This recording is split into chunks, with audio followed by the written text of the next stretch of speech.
Some art news now. He was arguably the most celebrated artist of the 20th century, famed for helping to invent cubism and collage, and his colorful personal life. Now a major survey of Picasso's works on paper has been inaugurated right here in Israel. Maya Margit takes us there. A rare opportunity to see hundreds of artworks by one of the world's most famous artists. The Israel Museum in Jerusalem is hosting a major exhibition of Pablo Picasso's drawings and prints. Pablo Picasso, Drawing Inspiration, presents a lesser-known side of the influential artist. Some collections are being shown in their entirety for the first time. Not so many people realize how Picasso managed to master so many techniques of printmaking. This is not something that is so common and so usual. He also invented sort of developed some of the techniques in a very personal way. From his blue and rose periods to cubism and surrealism, the show spans 7 decades of Picasso's artistic career. Picasso was present in Paris throughout the Second World War, so it's really being witness in many ways to so much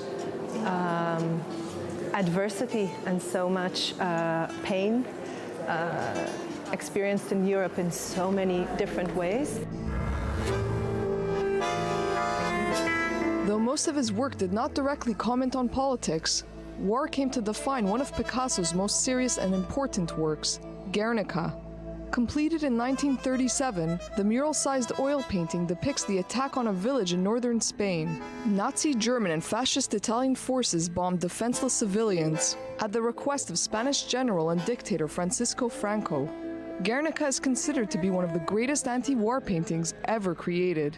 Later on, after the bombing of Guernica during the Spanish Civil War, which Picasso learns of from the newspapers, he embarks on this huge, epic painting of the Guernica, of this atrocity.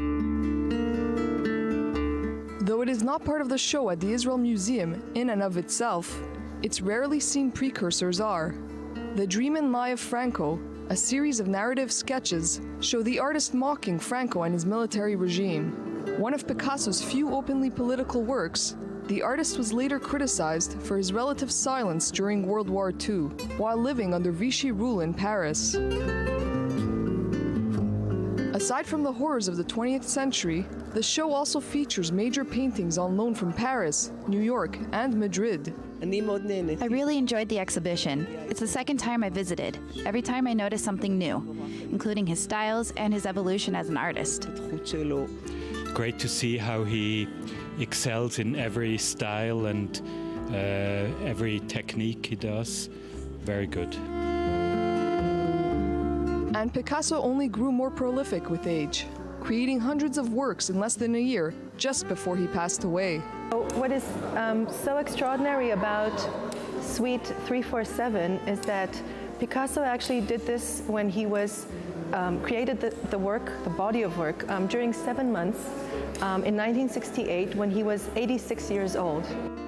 He had a larger-than-life personality and a reputation that preceded him wherever he went. Picasso, an artist who still draws attention and enthralls.